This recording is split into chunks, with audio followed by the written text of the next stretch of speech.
जय महाराष्ट्र मंडळी, कसे आहात सगळे? मजेत ना? तर पावसाळा विशेष भाग 7 मध्ये तुम्हा सगळ्यांचं खूप खूप स्वागत आहे.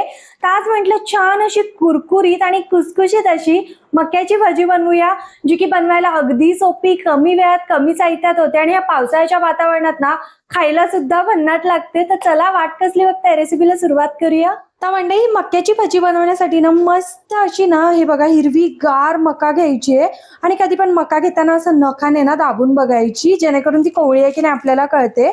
मस्त अशी मका घेतली ना की ती अशी सोलून घ्यायची आपल्याला. आणि बरेच जण ह्याचे दाणे काढून ना ते मिक्सरला असे पल्स मोडवर चालू बंद करून सुद्धा असे ना मक्याचे दाणे फोडून घेतात.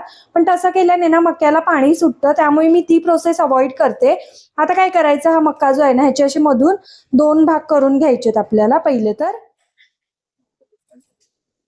हे बघा असं केलं ना, आता काय करायचं, असं बाजूने धारधार चाकू घ्यायचा जरा आणि हे बाजूने बाजूने मक्याचे दाणे ना असे काढून घ्यायचेत आपल्याला, जेणेकरून ना तुम्हाला म्हणजे मिक्सर मधून फिरवायची पण गरज नाही किंवा ना जास्त बारीक करायची पण गरज नाही. ऑलरेडी हे दाणे ना असे कापले जातात आणि ह्यांना जास्त पाणी सुद्धा सुटत नाही. हे बघा अगदी असं बाजूच्या कडेने ना घेऊन हे कट करून घ्यायचंय आपल्याला. आणि भजी ना बनवायला अगदी सोपी, कमी वेळात कमी साहित्यात होते, मात्र खायला इतकी छान लागते ना. आणि आता बाजारात मका इझिली कमी रेट मध्ये सुद्धा आली आहे पावसाळ्यात. हे बघा मस्त असं सगळं कापून घ्यायचंय आपल्याला, काही राहत पण न्यायला. हा जर तुम्हाला काही वाटत असेल तर थोडंफार राहिलंय तर तुम्ही असं ना चाकूने घेऊ शकता, पण जास्त आतला भाग घ्यायचा नाही. हे बघा मका प्रॉपरली आपली कट सुद्धा झाली. एका मक्याचे ना मस्त अशी आतपर्यंत कापली पण जाते. मग आता तुम्हाला मिक्सरला लावायची काहीच गरज नाही. पण ही बाकीची राहिली आहे ना ती पण अशीच कट करून घेऊया.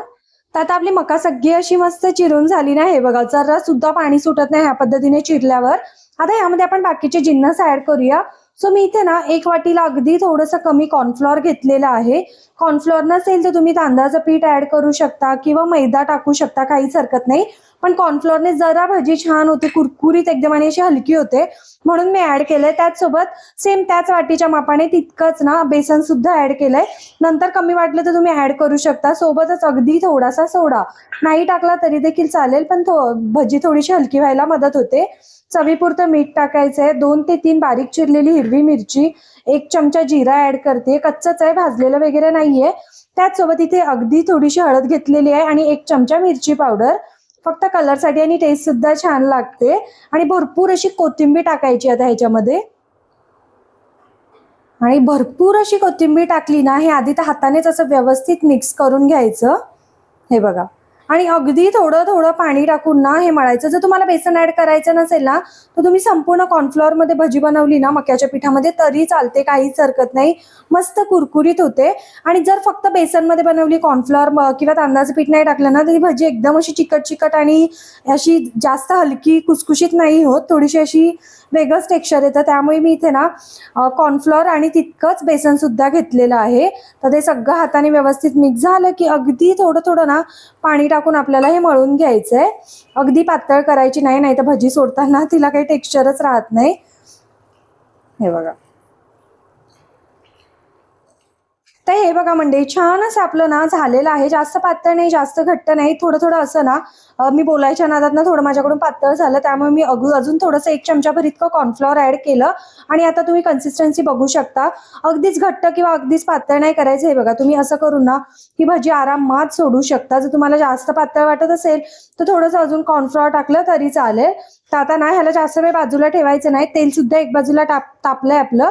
तर गरम गरम भजी काढायला घेऊया. तर म्हणजे मस्त असं आपलं तेल सुद्धा तापलेलं आहे आणि आपलं बॅटर बघा मस्त रेडी आहे. तर आता काय करायचंय, असं थोडं थोडं हातावर घ्यायचं आणि हे बघा थोडं असं राऊंड शेप करून सोडायचेत आपल्याला ही भजी. तुम्ही कोणत्याही शेपमध्ये सोडू शकता, असं काही नाही की गोल सोडली पाहिजे असं. मस्त आणि पटापट सोडायची आणि भजी तळायला सुद्धा जास्त वेळ लागत नाही.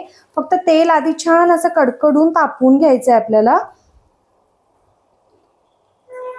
आणि काहीतरी घरच्यांना सुद्धा वेगळं, तेच तेच कांदा भजी बटाटा भजी खाऊन ते सुद्धा कंटाळतात राव. असं काहीतरी हटके जरा, आणि चवीला खरंच खूप छान लागते ही भजी.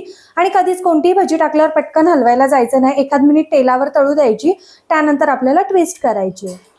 हे बघा आता 1 मिनिट झाला की मस्त अशी ट्विस्ट करून घ्यायची आहे. आणि बघू शकता आपल्या भजीचा टेक्स्चर किती मस्त आलाय राव. हे बघा अगदीच जास्त बेसन ऍड केलं ना की असे गुलगुले होतात, कॉर्न दिसत नाही, पण ह्या भजीमध्ये बघू शकता मस्त असा कॉर्नचा शेप सुद्धा दिसतोय. बिकॉज आपण ना बेसनपेक्षा ना कॉर्नफ्लॉवर जरा जास्तच ऍड केलं ह्याच्यामध्ये. तर आता मस्त अशी कुरकुरीत होईपर्यंत तळू द्यायची आणि मग काढून घ्यायची सर्विंग बाउलमध्ये.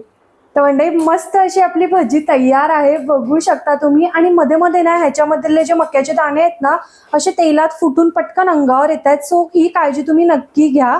तर हे बघा मस्त. आणि ही भजी ना तेल सुद्धा अजिबात ऍब्झॉर्ब करत नाही, अगदी मस्त अशी सुकी सुकी राहते. तर आता आपण ही एका बाउलमध्ये काढून घेऊया आणि बाकीची अजून एक बॅच होईल ती सुद्धा काढून मस्त सर्विंग बाउलमध्ये सर्व करूया. तर मंडळी अगदी कमी वेळात आणि कमी साहित्यात मस्त अशी आपली मक्याची कुरकुरीत आणि टेस्टी अशी भजी तयार आहे. आणि बघू शकता फक्त एक मक्यापासून ना तुम्ही इतकी सगळी भजी बनवू शकता, जी की 2 लोकांसाठी इनफ आहे. आणि ह्यासोबत मस्त गरमागरम चहा असेल तर क्याही बात आहे राव. आणि बघू शकता भजी मस्त बाहेरूनच खुसखुशीत दिसतीये. तुम्हाला एक तोडून दाखवते हा. हे बघा आवाज ऐकला, आहा. आणि आतून बघा एकदम अशी पोकळ आणि खुसखुशीत होते ही भजी, त्यासोबत तळलेली मिरची. आहा, भन्नाट कॉम्बिनेशन. सो तुम्ही सुद्धा ना एकदा घरी नक्की बनवून बघा. हे बघा आवाज, आहा, मस्त आहे की नाही. आणि व्हिडिओ आवडला तर लाईक करा, चॅनलला सबस्क्राईब करा. भेटत राहीन अशाच नवनवीन व्हिडिओ सोबत. टिल देन बाय गाईज, खात राहा, मजेत राहा.